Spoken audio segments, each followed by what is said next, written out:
So it's my opinion that unless pastors and pews move out into the public square, I think that's the only way to save America at this point.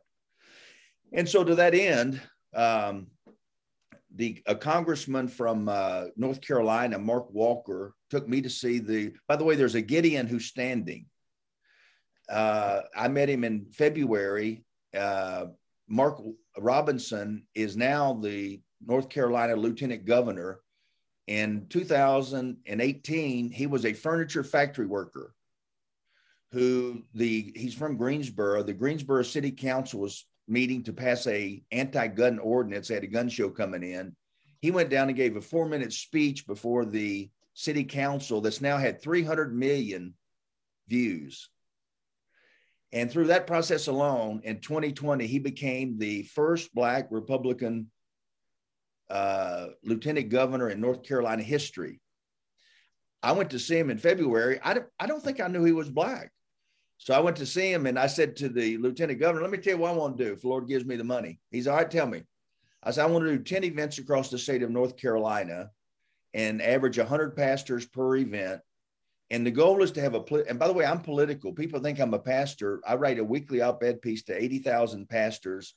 AmericanRenewalProject.org. If you go there, there's a place to sign up if you'd like to see that.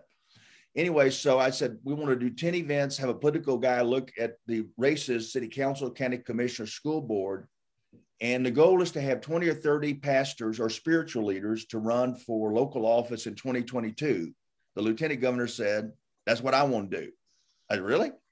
And so just to read them all. So we've done 11 events beginning in March.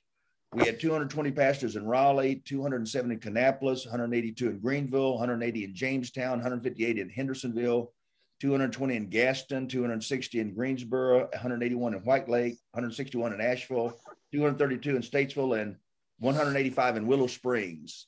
And out of that, 132 North Carolina pastors or spiritual leaders have signed a card that they're praying about running for local office in 2022. Last Monday, the lieutenant governor, we're calling a meeting for those that are interested in Asheboro on November the 29th. So that's 2 weeks from now. As of last night, I didn't hear today, but as of last night, we have 140 pastors or spiritual leaders that have registered to be at that event.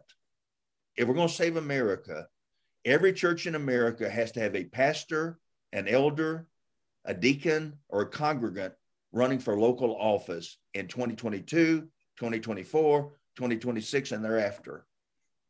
That's the only shot, I believe, of saving America at this point. We've given ourselves to the devil, and they control the cultural levers of power. And we look at what's happening in the school boards and the schools. I mean, we've done this to ourselves. We're guilty. We deserve judgment. I pray for mercy. This is a war between the false God of secularism and God Jehovah. And somebody's values are going to reign supreme.